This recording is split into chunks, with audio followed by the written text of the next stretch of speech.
j'espère que vous allez bien. Oh, ça fait longtemps que j'ai pas enregistré de podcast parce que il faut savoir que comment c'est organisé.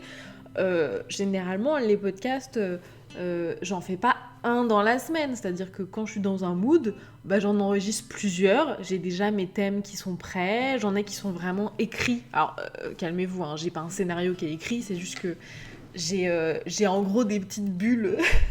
Cette intro va encore être longue. Mais comment je m'organise? J'ai des petites bubules des sujets que je dois aborder. Comme ça, je sais qu'il faut pas que je sorte des bubules, quoi. Et puis au moins, je sais dans quel ordre je me situe. Mais sinon, c'est de la totale impro. Hein. Donc, ce qui fait que, bon, je ne sais pas s'il durera 10 minutes, 20 minutes, 30 minutes. Mais généralement, j'arrive à être entre 20 et 30 minutes et je trouve ça ok. Et puis quand je les réécoute après, parce que oui, il faut les réécouter, à chaque fois, je me dis, non, ça passe vite. Donc ça va, je m'ennuie pas. Parce que je me dis quand même que si moi j'arrive à réécouter un truc que j'ai enregistré, c'est que ça va quand même. Parce que moi je sais automatiquement ce que j'ai dit. Donc voilà.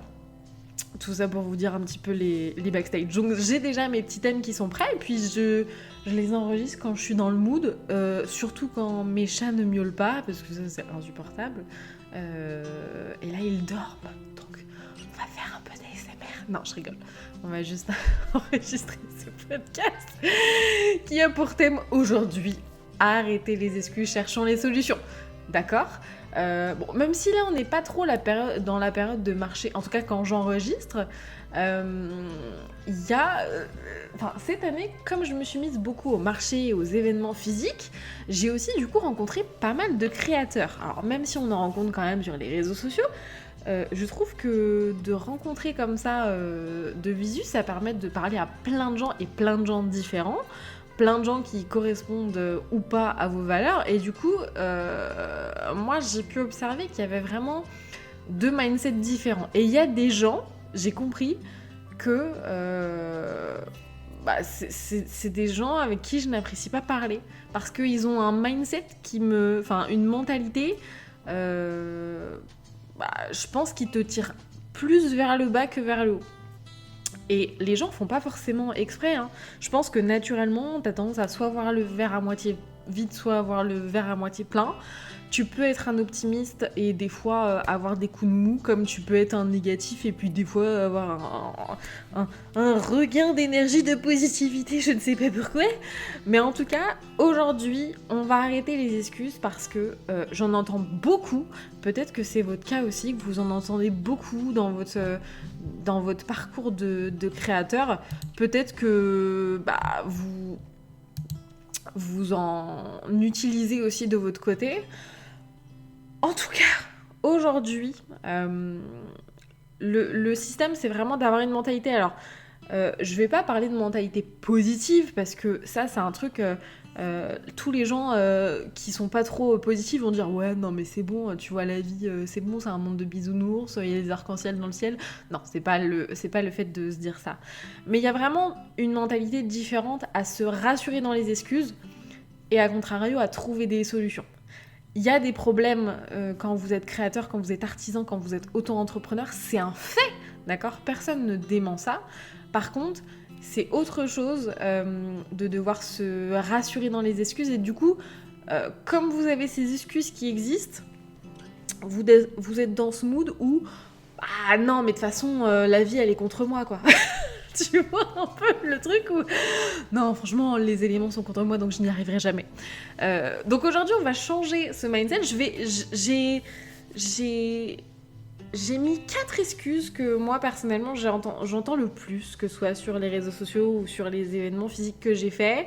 Et je vais vous expliquer un petit peu ma manière de penser les choses et en tout cas une manière qui vous permettra de chercher des solutions à vos soucis, tout simplement. Là encore, je réitère, mais ça veut pas dire que, évidemment, ces excuses, elles n'existent pas. C'est juste que il faut vraiment que vous voyez que votre vie, que ce soit en général, ou dans l'auto-entreprise, ou dans vos créations, etc., c'est pas un long fleuve tranquille, c'est pas une autoroute à 4. C'est quelque chose où vous aurez des virages, vous aurez des murs, vous aurez des obstacles. Mais la question, c'est est-ce que si vous avez une colline, vous la gravissez ou est-ce que vous voulez faire demi-tour ? Vous voyez ce que je veux dire? Donc aujourd'hui, on va gravir cette colline ensemble. Et puis si à la fin, vous aurez trouvé un mindset un petit peu différent, bah, j'aurai réussi ma journée. Et puis je pourrai aller m'acheter du chocolat pour me récompenser. Alors, première excuse que j'entends le plus, vraiment c'est celle que j'ai entendue le plus ces derniers mois, en tout cas, ces dernières années, c'est l'inflation. C'est-à-dire que c'est l'inflation, mes clients n'achètent plus. Alors, on est d'accord, l'inflation existe, il n'y a aucun problème. De là à dire que vous ne vendez plus du tout à cause de l'inflation, c'est un petit peu facile, si je peux me permettre. Dans le sens où,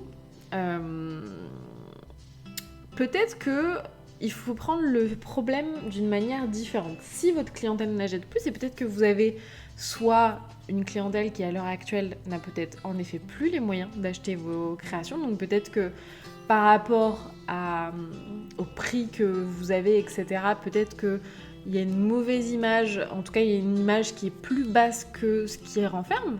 C'est-à-dire que si vous avez un produit qui se veut très artisanal, très travaillé avec des belles matières, etc., et qu'à côté, bah, vous le mettez dans quelque chose de moins qualitatif, peut-être quelque chose avec beaucoup de défauts, en tout cas plus de défauts que quelque chose d'artisanal, parce qu'on s'entend, hein, quelque chose d'artisanal a forcément des défauts, et c'est ce qui prouve qu'il est artisanal, mais en tout cas, des défauts qui sont très présents et qui nuisent un petit peu au produit, bah, en effet, ça peut détériorer ce problème. Et là où peut-être que votre clientèle ne se posait pas forcément la question de est-ce que ça vaut le coup ou est-ce que ça ne vaut pas le coup, bah, peut-être qu'il y a un côté un peu plus où il faut que l'argent qui doit être mis dans vos créations soit valable et soit justifié, que ce soit visuellement, d'une praticité ou autre chose. Autre possibilité aussi, vous pouvez peut-être élargir votre champ d'action et de votre clientèle, que ce soit en termes de géographique ou que ce soit en termes de secteur. Est-ce que vous n'êtes que sur le digital et il ne serait pas cohérent d'aller potentiellement sur du physique? Est-ce que au contraire vous êtes que sur du physique et ça serait pas intéressant d'aller sur du digital pour toucher un peu plus de personnes? Est-ce que vous privilégiez le côté hyper local à 15 km autour de chez vous et ça vaudrait peut-être pas le coup d'aller plus loin? Là encore, évidemment, il ne faut pas que vous fassiez des choses qui sont contraires à vos propres valeurs, on est d'accord avec ça. Mais par contre, le fait d'élargir son champ d'action, évidemment, vous allez toucher plus de gens. Et si vous touchez plus de gens, vous aurez moins ce côté inflation, mes clients n'achètent plus, parce que vous allez chercher d'autres clients. Si vos clients n'achètent plus à l'instant T, eh bien, rien ne vous empêche de chercher de nouveaux clients.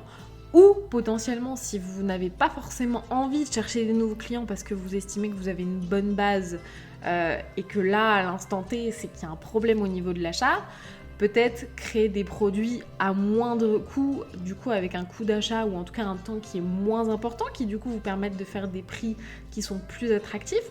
On peut appeler ça des prix... mais non, mais je ne sais plus le mot. Je l'avais dans ma tête, je l'ai plus. C'est en gros un produit d'appel, c'est-à-dire un produit d'appel, c'est quelque chose qui, même si la personne ne vous connaisse pas, ça va permettre à la personne de connaître vos produits.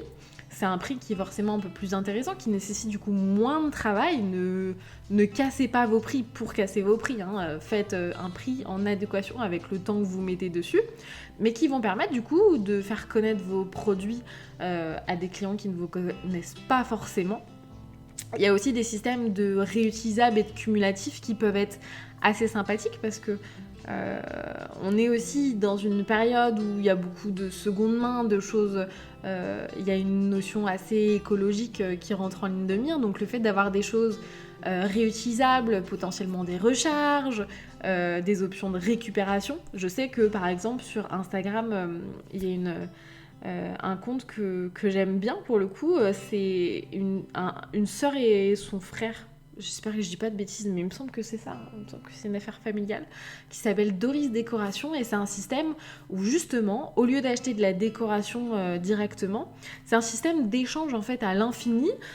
Du coup, votre décoration, vous pouvez la changer sans surplus d'achat, donc c'est en fait un modèle qui permet à la fois d'avoir des clients qui sont pas bloqué par ce côté prix, sans avoir besoin de casser soi-même ses prix, parce que c'est une nouvelle stratégie, c'est quelque chose qui va permettre d'avoir un cercle vertueux pour pouvoir les réutiliser, etc.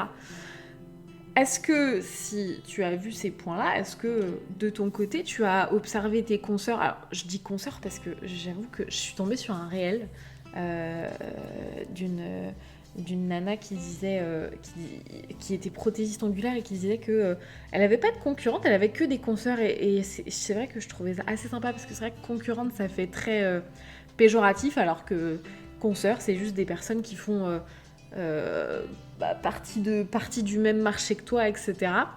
Est-ce que tes consoeurs font peut-être pareil pour moins cher? Est-ce que de ton côté, tu as moyen peut-être d'optimiser les coûts? Alors, optimiser les coûts, peut-être que c'est au niveau du temps, et au niveau des coûts d'achat, il est vrai que quand vous commencez, généralement, vous avez tendance à acheter en plus petite quantité, forcément, parce qu'on ne sait pas si ça fonctionne, etc. Est-ce qu'il n'y a pas moyen d'avoir des tarifs d'échelle qui te permettent de ton côté de pouvoir répercuter ça sur ton prix? Est-ce qu'il n'y a pas moyen aussi d'optimiser au niveau de ton temps, même si tu fais de la création pure? C'est-à-dire que même si, par exemple, c'est toi qui peins tes peaux, coucou Tiff, qui se reconnaîtra. Est-ce qu'il n'y a pas moyen, je sais pas, d'aller sur des choses qui te permettent d'aller plus rapidement, tout en faisant du bon travail quand même? Mais moi, par exemple, sur les bougies, j'ai investi dans des machines, enfin dans des machines, oui, dans des machines en soi, parce que j'ai un pistolet, etc. Un pistolet à air chaud, calmez-vous, je ne braque pas des banques. Mais j'ai été sur des machines qui me permettent de gagner du temps en termes de coulage de bougies, tout simplement, en termes de décoration.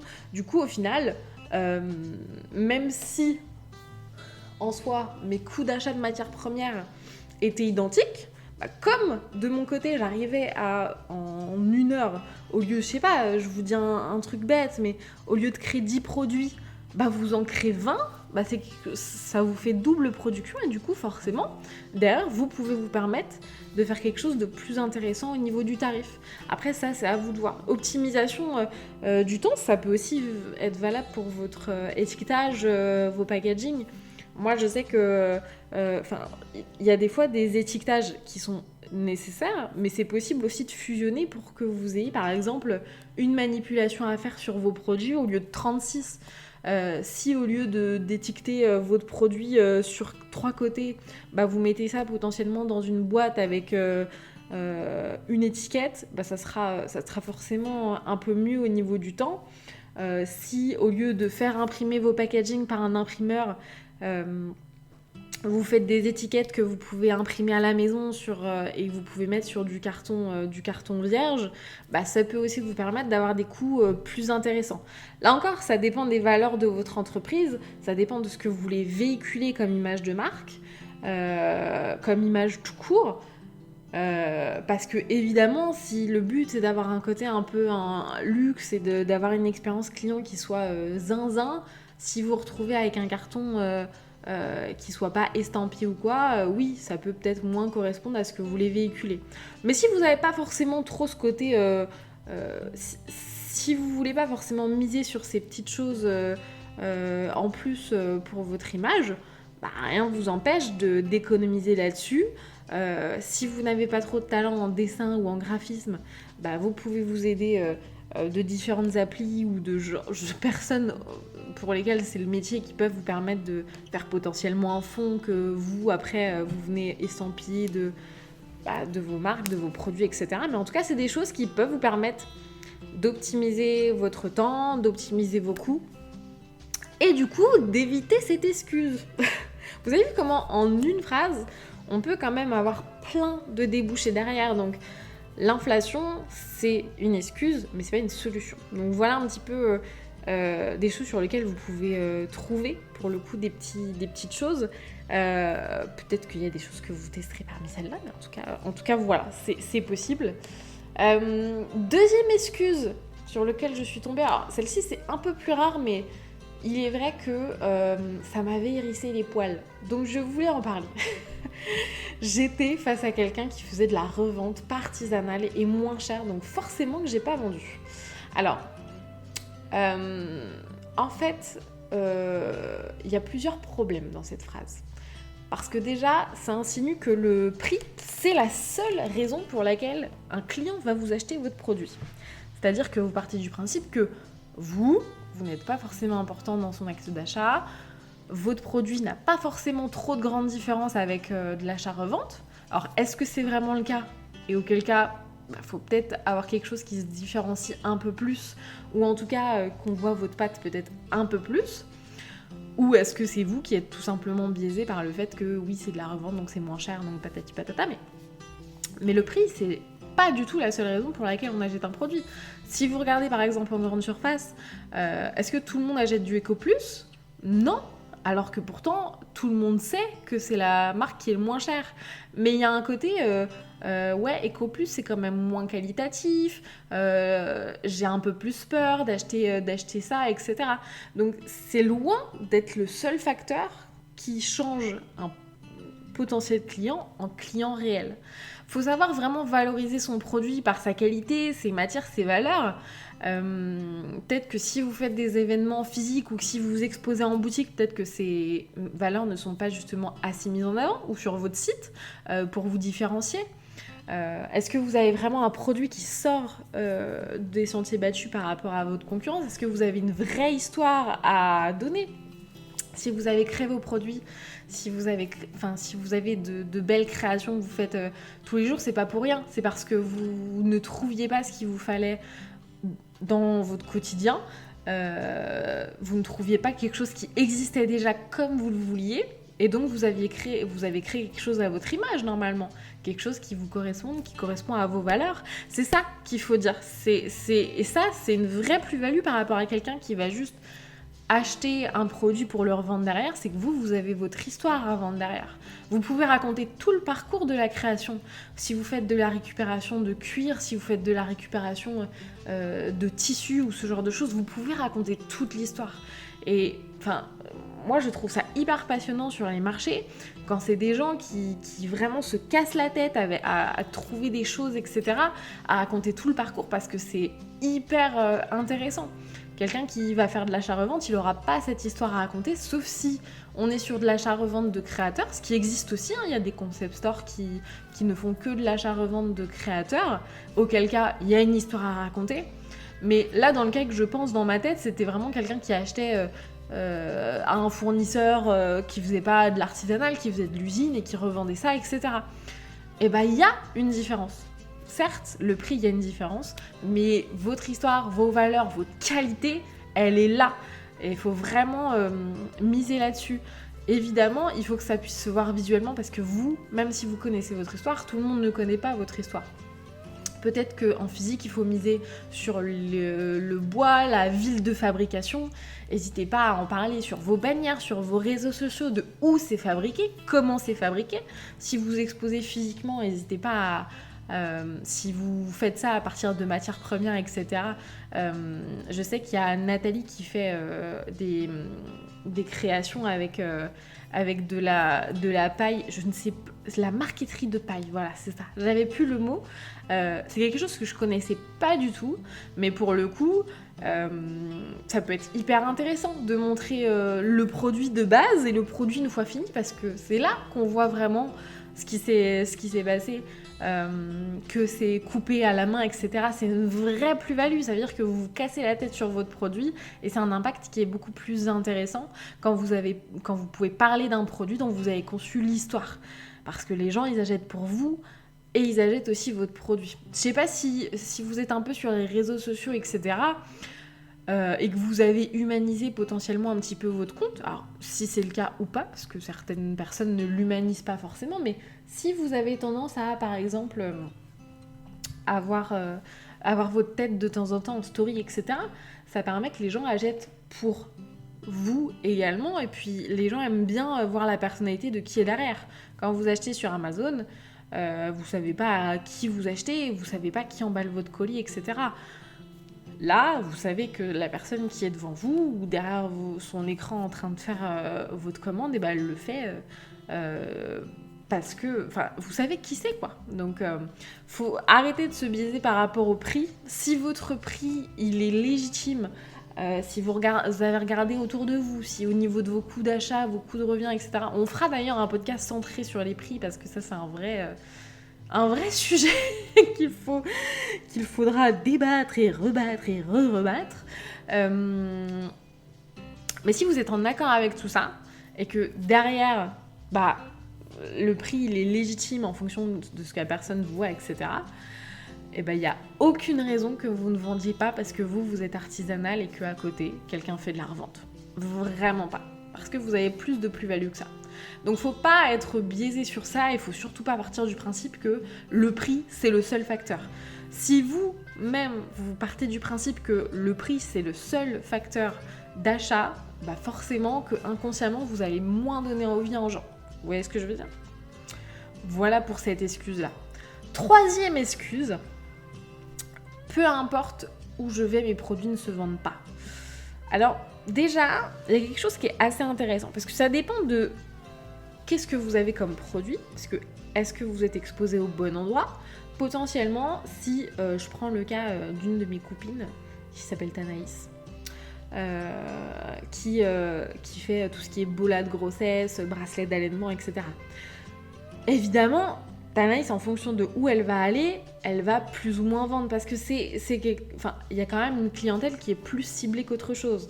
Si elle va dans une école ou un concept store visé enfants, etc., elle a plus de chances que d'aller par exemple sur un salon du tatouage. Non pas qu'il n'y ait pas du tout de parents sur un salon du tatouage, mais sa clientèle sera forcément un peu plus cliente d'un concept store enfant que sur un potentiel salon du tatouage. Vous voyez ce que je veux dire ?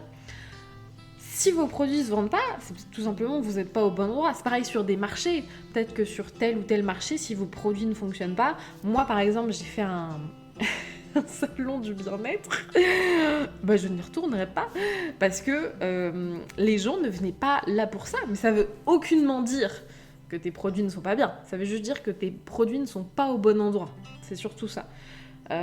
Moi, j'ai jamais vu autant de gens passer devant mon stand et s'en foutre que à ce salon du bien-être là, qui certes n'avait pas beaucoup de flux, mais ça m'est déjà arrivé d'avoir des marchés où il y avait peu de flux, mais les gens étaient quand même intéressés. Là, pas du tout.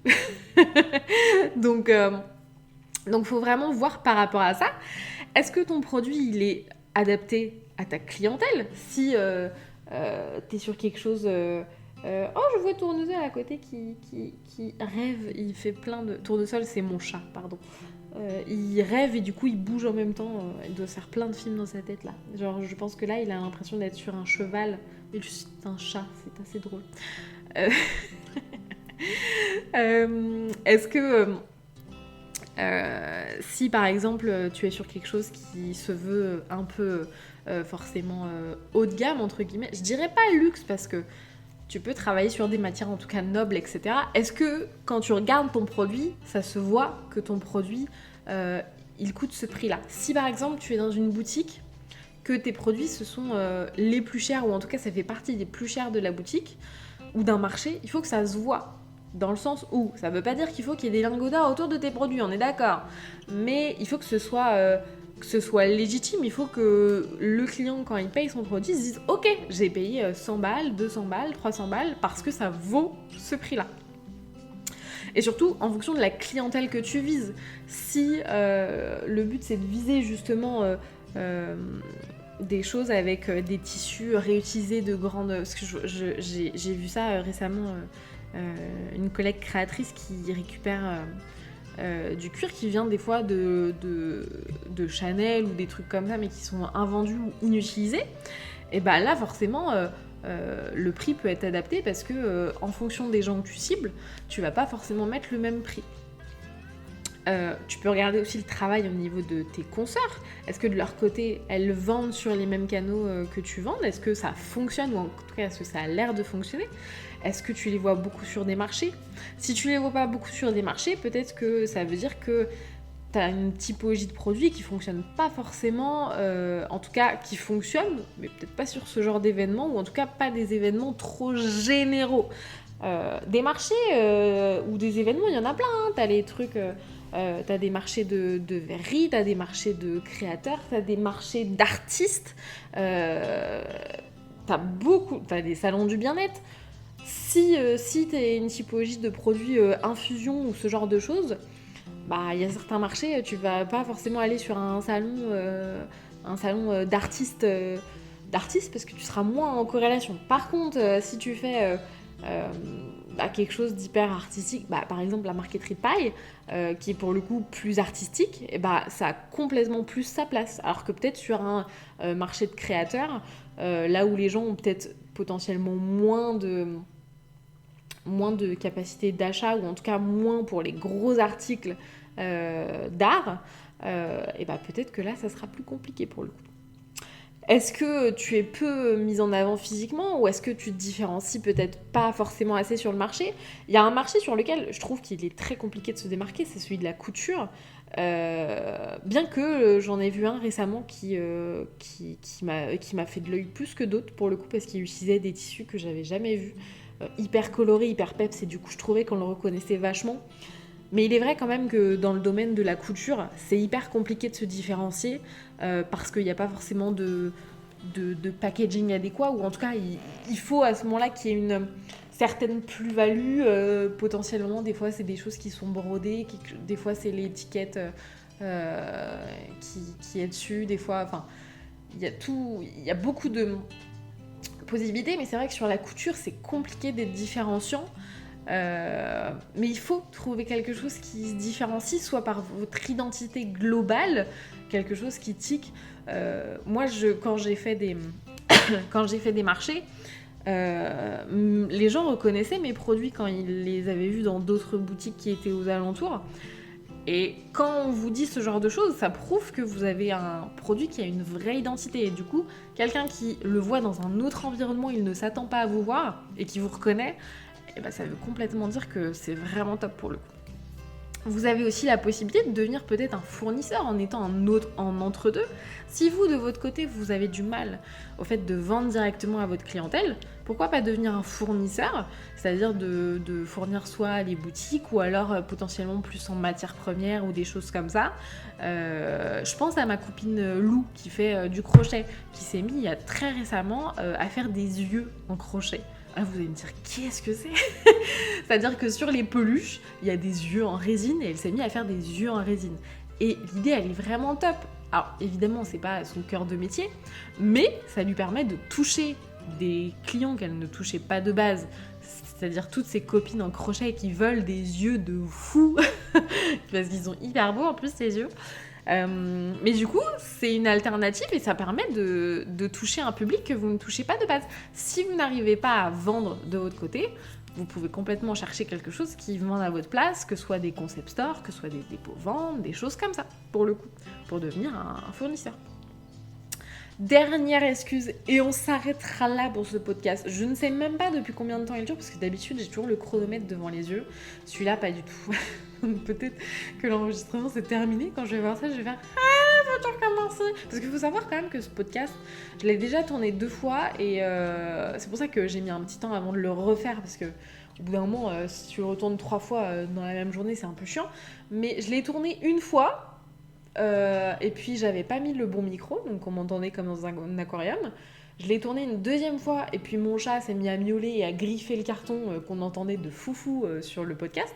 Donc là, je me suis dit, j'ai attendu une bonne semaine et demie avant de retourner celui-là, en priant tous les dieux de la terre pour que mes chats ne griffent pas, et puis ça s'est produit, donc c'est cool. Mais du coup, tout ça pour dire que j'espère que ça enregistre bien. Bon, de toute façon, si vous m'entendez, c'est que ça a bien enregistré pour le 4e excuse et dernière. Je n'ai pas abonné pour en vivre sur le long terme. Alors, abonné, j'entends évidemment réseaux sociaux. Il y a quelque chose qui est un peu biaisé, je trouve, par les gens, c'est-à-dire que vous partez forcément du principe que plus vous avez d'abonnés, plus vous êtes en capacité d'en vivre. Moi, on part souvent du principe que quand on voit mon Instagram... Enfin, quand les gens... Genre là, je dois être à 1700, là, je pense, quand je vous parle. Alors, sur mon compte principal, hein, pas sur Amaryllis, parce qu'Amaryllis... alors où je vous parle, on est 15. mais peu importe. Mais pour le coup, je fais de meilleurs chiffres d'affaires que, par exemple, Lou, qui, elle, a 8000 abonnés. Mais parce que abonné, ça veut pas dire client. C'est pas parce que vous avez 1000 abonnés que vous avez des clients. Et c'est la même chose, c'est pas parce que vous avez 30 000 abonnés que vous avez 30 000 clients. Bah, déjà, vous n'avez pas 30 000 clients normalement, je pense. Surtout si votre maman vous tue. Mais il y a vraiment une différence entre ces deux facteurs-là. C'est pas parce que vous avez des abonnés qui peut-être apprécient juste votre travail, qui trouvent votre travail superbe, ou peut-être qui veulent se lancer aussi dans ce secteur-là. Moi, j'ai des abonnés, c'est des personnes qui font des bougies pour voir un petit peu ce qui se fait de chaque côté. Mais vous savez que c'est des gens qui vont pas vous acheter des bougies. Voilà, vous savez. Après, il y a une différence aussi entre aller chercher vos abonnés et les amener. C'est-à-dire que, par exemple,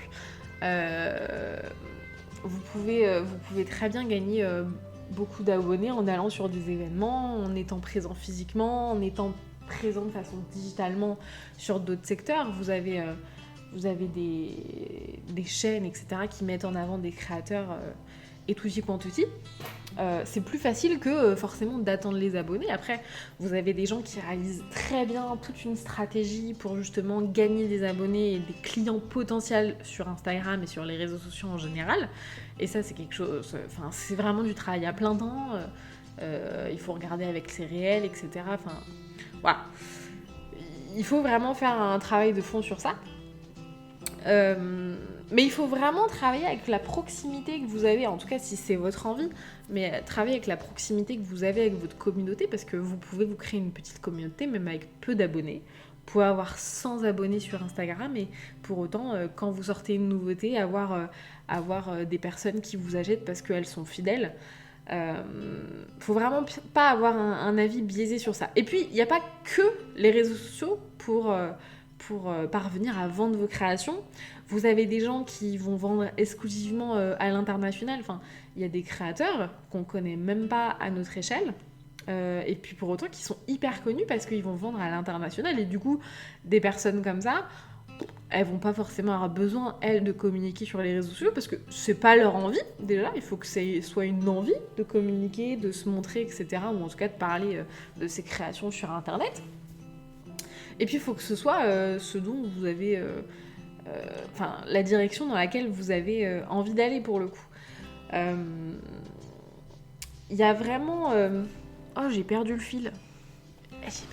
Vous avez vu, je vous ai dit, de base, il y avait un fil, et puis après, il n'y a plus de fil. Mais du coup, il ne faut pas que partir du principe que ces abonnés-là peuvent devenir des clients potentiels.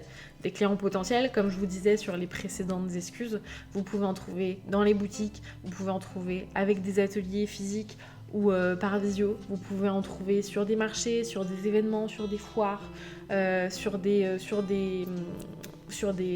salons privés, enfin non je sais plus comment on appelle ça, mais des événements privés par exemple.